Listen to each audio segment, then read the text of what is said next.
Hello, good morning class. Now we are starting our new chapter, that is chapter 2, consumers equilibrium utility analysis. Okay, in the last lecture we have completed our first chapter, that is economy, economic problem and the central problems of an economy. Okay, in the last lecture we have studied about it. So now we are starting about new topic, that is consumers equilibrium. So before starting this chapter I just want to tell you that who is consumer. Consumer कौन होता है? Because first you have to know the meaning of consumer, then you can understand the meaning of consumer's equilibrium. Okay, so consumer is an economic agent who consumes goods and services for the satisfaction of his her wants. The satisfaction of wants is the beginning and end of the all the economic activities. ठीक है, consumer कौन होता है? जो consume करता है goods and services for the satisfaction of his wants. ठीक है, just like producer. Who is producer? The producer is a person who produces goods and services to make a profit. ठीक है, and consumer who consumes goods and services for the satisfaction of his wants. Okay, like we are consuming goods and services, so we are also consumers. There are two ways to study consumer behaviour. अगर हमें consumer का behaviour को study करना है तो उसके दो veg होते हैं. कौन कौन से? First one is cardinal utility, that is also known as utility approach. Second one is ordinal utility analysis, that is also known as indifference curve analysis. Okay, so I have written here consumers behavior. Consumer behavior means consumer behavior. It is the behavior in which the consumer spends his limited income on various goods and services in such a way that he obtains maximum satisfaction. Consumer behaviour वो behaviour होता है जिसमें consumer अपनी limited income को spend करता है goods and services पे इस तरीके से कि उसको ज़्यादा से ज़्यादा मैक्सिमम सेटिस्फेक्शन हो. ठीक है, नेक्स्ट वन इज यूटिलिटी. अब कार्डिनल यूटिलिटी आ रहा है, ऑर्डिनल यूटिलिटी आ रहा है, तो मेन कॉमन क्या है इसमें? Utility. So what is utility? It is the want satisfying power of a commodity, or it refers to the amount of satisfaction a consumer receive from consumption of a good or service. It is the quantitative measure of satisfaction. जब हम कोई goods and services को use कर रहे हैं उससे हमें कितना satisfaction मिल रहा है. ठीक है, तो that is known as amount of satisfaction जो होता है उसी को हम यूटिलिटी बोलते हैं कि हमने जितना यूज़ करा उसमें से हमें कितना सेटिस्फेक्शन मिला. सपोज़ मुझे भूख लगी है, मैं खाना खा रही हूँ, मुझे भूख है, मैंने 4 रोटी खा ली है, लेकिन जो मेरा पेट भर गया था वो 2 रोटी से ही भर गया था. तो यानी कि मेरी यूटिलिटी कितनी थी? ओनली 2 चपातीज ना, and I consume 4 chapatis. So utility power of me is what? 2. Okay, so utility is the amount of satisfaction a consumer receives from consumption of good और सर्विसेज. ये क्वांटिटेटिव मेजरमेंट होता है satisfaction का.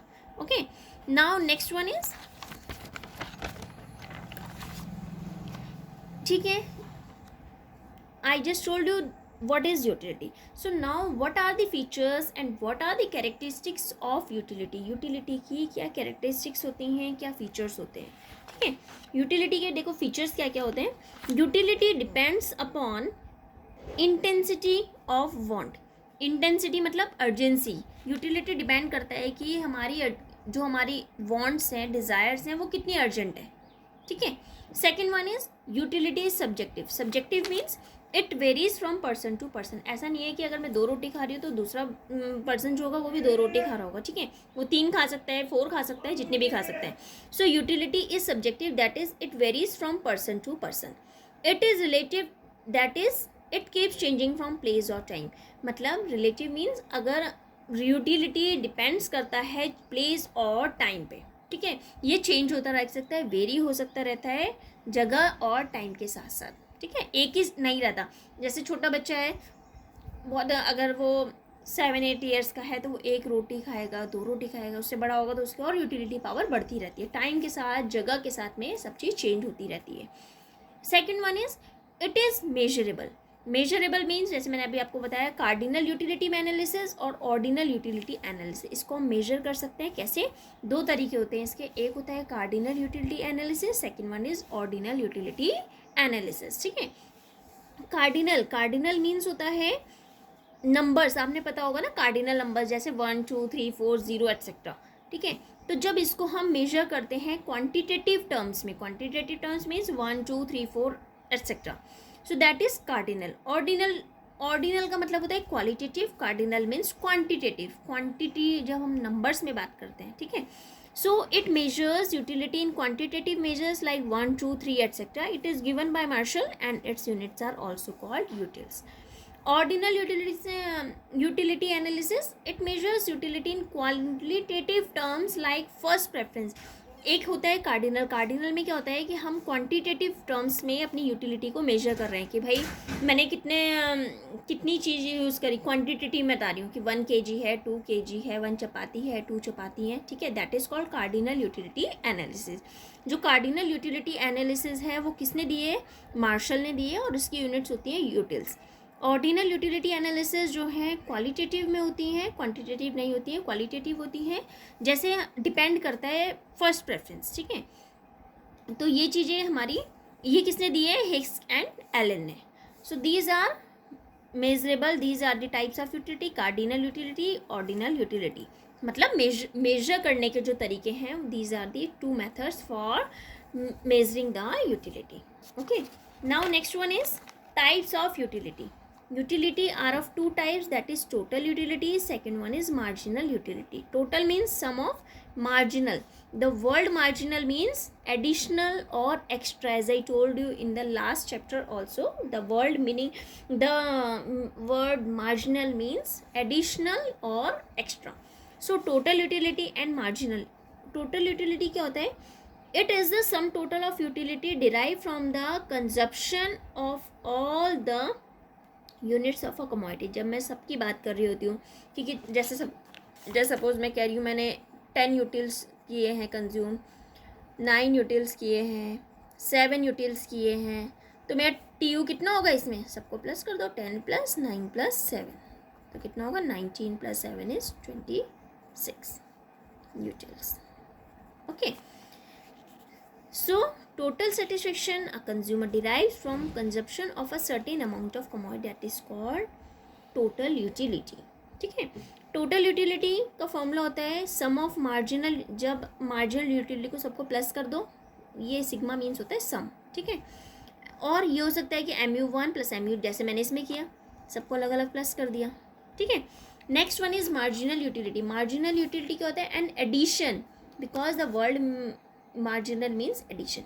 So an addition made to the total utility by consuming an additional utility of a commodity, that is TUN minus TUN minus 1, ठीक है।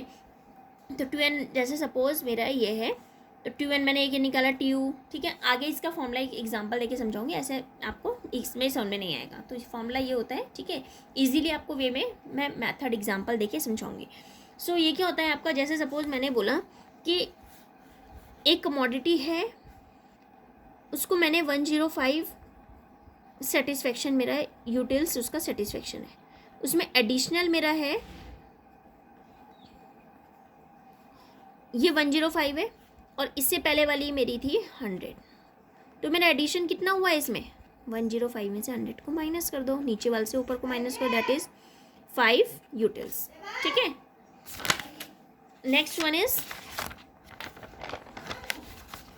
Estimation of TU and MU। अगर हमें total utility और marginal utility निकालना होता है, कैसे निकालते हैं, देखो जैसे कंजप्शन ऑफ कमोडिटी दे रखी है आपको, यूनिट्स TUX गिवन है, आपको MUX निकालना है, तो कैसे निकालोगे, 100 है, 100 से ऊपर कोई नंबर है नहीं है, तो डैट इज 100 - 0 इज 100, देन 190 - 100, नीचे से ऊपर वाले को माइनस करते हैं, तो देखो ये वाला जो नंबर है ये सेम यहाँ पे आएगा,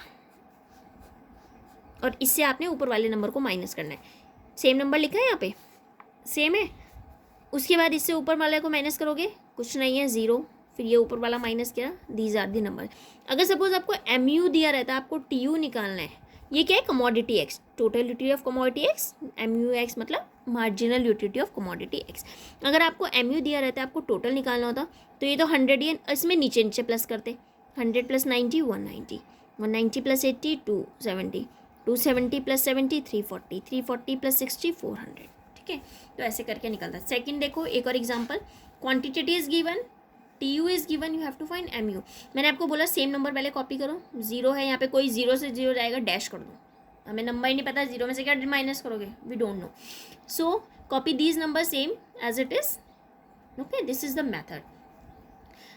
you have to subtract upper term, that is 8 minus 0, 14 minus 8, 18 minus 14, 20 minus 18, 20 minus 20 and 18 minus 20. So these are the numbers we are getting. 8, 6, 4, 2, 0 minus 2. This is MU. Okay, these are the two examples for estimation of TU and MU. So just see this and we can find out the relationship between TU and MU. As more and more units of a commodity are consumed, जितनी जितनी हम commodity को consume कर रहे हैं, देखो जैसे हमने यहाँ पे consume करी थी ना, जितनी जितनी हमने commodity consume करी थी, जितनी जितनी ज़्यादा commodity consume करी, so marginal utility derived from each successive unit tends to diminish. अब जितनी जितनी MU आ रही थी वो सब कम हो रही थी, जितने इतने आगे बढ़ रहे थे उतनी उतनी MU क्या हो रही है, कम हो रही है, या फिर ज़ीरो हो जाती है या फिर नेगेटिव हो जाती है. ठीक है, ज़ीरो भी हो सकती है और नेगेटिव भी हो सकती है. So long as MU is positive TU increases. जितना जितना MU पॉजिटिव होगा TU इंक्रीज करेगा. जहाँ पे MU आपका नेगेटिव हुआ वहाँ पे TU डिक्रीज करने लग जाता है. ठीक है, जैसे सपोज ये सेकेंड एग्जाम्पल, MU क्या कर रहा है, इंक्रीज कर रहा है, यहाँ पे इसने डिक्रीज हो गया है -2. तो यहाँ पे देखो TU कितना हो गया है, TU डिक्रीज होने लग गया. ठीक है, सो इसके अकॉर्डिंग आप ये निकाल सकते हो. So long as MU is positive, जितना पॉजिटिव रहता है तो TU भी इंक्रीज करता है. जैसे TU डिक्रीज होने लगता है तो MU क्या हो जाता है, नेगेटिव हो जा सकता है. दोनों की रिलेशनशिप है. अगर TU डिक्रीज हो रहा है तो वो नेगेटिव हो गया और ये नेगेटिव हो गया तो वो डिक्रीज हो गया. ठीक है, they both are depends on each other. TU is maximum when MU is 0. जब MU 0 होता है तो TU सबसे ज़्यादा होता है. ठीक है, next one is decreasing MU implies that TU increases at decreasing rate. Decreasing MU का मतलब है कि TU इंक्रीज कर रहा है डिक्रीजिंग रेट पे, कम कम कम कम रेट पे, डिक्रीज पे इंक्रीज कर रहा है. ठीक है, so this is the relationship between TU and MU. Okay, so